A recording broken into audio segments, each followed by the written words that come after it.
Moving charges and മാഗ്നറ്റിസവുമായി relate ചെയ്തിട്ടുള്ള ഒരു ചോദ്യമാണ് അടുത്തൊരു ചോദ്യം. A long cylindrical conductor. ഇതേപോലെ ഒരു ലോങ് സിലിണ്ടറിക്കൽ കണ്ടക്ടർ ഉണ്ടായിരുന്നു. വെറുതെ ഒരു കണ്ടക്ടർ എന്ന് പറയുമ്പോൾ അതിനർത്ഥം അതൊരു സോളിഡ് ആയിരിക്കും. ക്വസ്റ്റനിൽ ഒന്നും മെൻഷൻ ചെയ്യേണ്ട ആവശ്യമില്ല. വെറുതെ ഒരു കണ്ടക്ടർ എന്ന് പറയുമ്പോൾ ഉറപ്പായിട്ടും ഒരു സോളിഡ് വയറാണ്. ഞാൻ ഇതിന്റെ പ്രത്യേകതകൾ ആദ്യം പറയാം. ഇതൊരു സോളിഡ് കണ്ടക്ടിങ് വയർ അല്ലേ. ഇതാണ് അതിന്റെ ആക്സിസ്. അതിന് മിഡ് പോയിന്റ് എന്നല്ല പറയാം, നമ്മൾ ആക്സിസ് എന്നാണ് പറയാം, അല്ലാതെ മിഡ് പോയിന്റ് എന്നല്ല പറയാം. ഇതാണ് ഇതിന്റെ ആക്സിസ്. ഇനി ഒരു സോളിഡ് കണ്ടക്ടിങ് വയറിന്റെ പ്രത്യേകത, ഇതിന്റെ റേഡിയസ് എന്താണ്? 6 ആണ്. അതേപോലെ പുറത്തേക്ക് ഞാൻ എടുക്കുന്ന പോയിന്റിലേക്കുള്ള ദൂരം സ്മോൾ ലെറ്റർ r ആണെങ്കിൽ അതിന്റെ ഔട്ട്സൈഡിലെ മാഗ്നറ്റിക് ഫീൽഡ് എന്താണ്?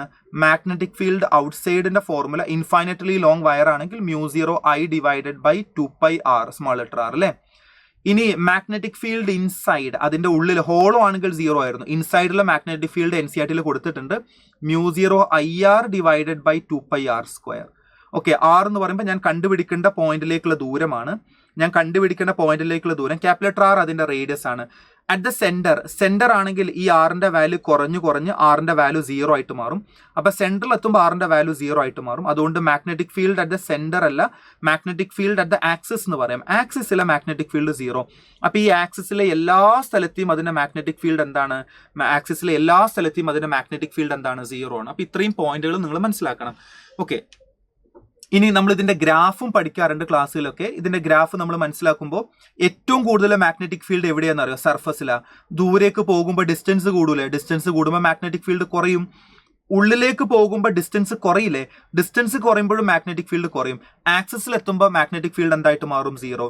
അങ്ങനെയാണെങ്കിൽ നമ്മൾ ഇതിന്റെ ഗ്രാഫ് വരക്കാറുണ്ട്. ഗ്രാഫും പലപ്പോഴും എക്സാമിന് ചോദിക്കാറുണ്ട്. ഇത് അതിന്റെ സർഫസ് ആണ്, റേഡിയസ് ആണ്.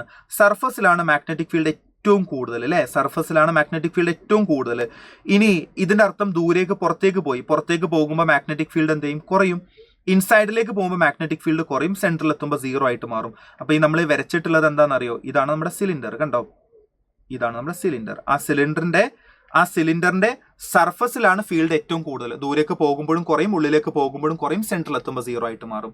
ഇനി അവർ പറയാണ് maximum at either end of the കണ്ടക്ടറിന്റെ ഈ രണ്ട് എൻഡിൽ എന്താണ്? മാക്സിമം ആണ്. And minimum at the mid point. Mid പോയിന്റിൽ മിനിമം.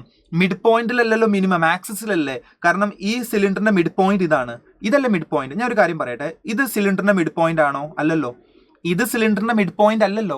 മിഡ് പോയിന്റ് ഇതല്ലേ. അപ്പൊ മിഡ് പോയിന്റിൽ മിനിമം എന്ന് പറയുകയാണെങ്കിൽ 100% ശരിയല്ല. മിഡ് പോയിന്റിൽ മിനിമം ആണ്, പക്ഷെ മിഡ് പോയിന്റിൽ മാത്രമാണ് മിനിമം. ഇവിടൊക്കെ മിനിമം അല്ല, ആക്സിസ് എന്നാണ് പറയേണ്ടത്, അല്ലാതെ മിഡ് പോയിന്റ് എന്നല്ല പറയാം. ആക്സിസിലാണ് മിനിമം വരിക. അതുകൊണ്ട് എന്താണ്? പിന്നെ ഓപ്ഷൻ എ തെറ്റാണ് കേട്ടോ. മിഡ് പോയിന്റിലല്ല മിനിമം വരിക, ആക്സിസ് ആണ്. ഈ ആക്സിസിലെല്ലാം എന്താണ്? മിനിമം ആണ്, അല്ലാതെ മിഡ് പോയിന്റിൽ മാത്രമൊന്നുമല്ല മിനിമം.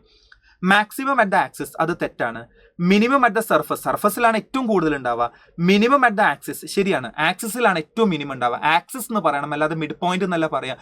ആക്സിസിൽ എല്ലാ ഭാഗത്തും എന്താണ്? മിനിമം ആണ്. Same at all the point, എല്ലാ പോയിന്റിലും എന്തല്ല? സെയിം ഒന്നുമല്ല. അപ്പൊ എന്താണ് ശരിക്കും എന്താണ് വരേണ്ടത്?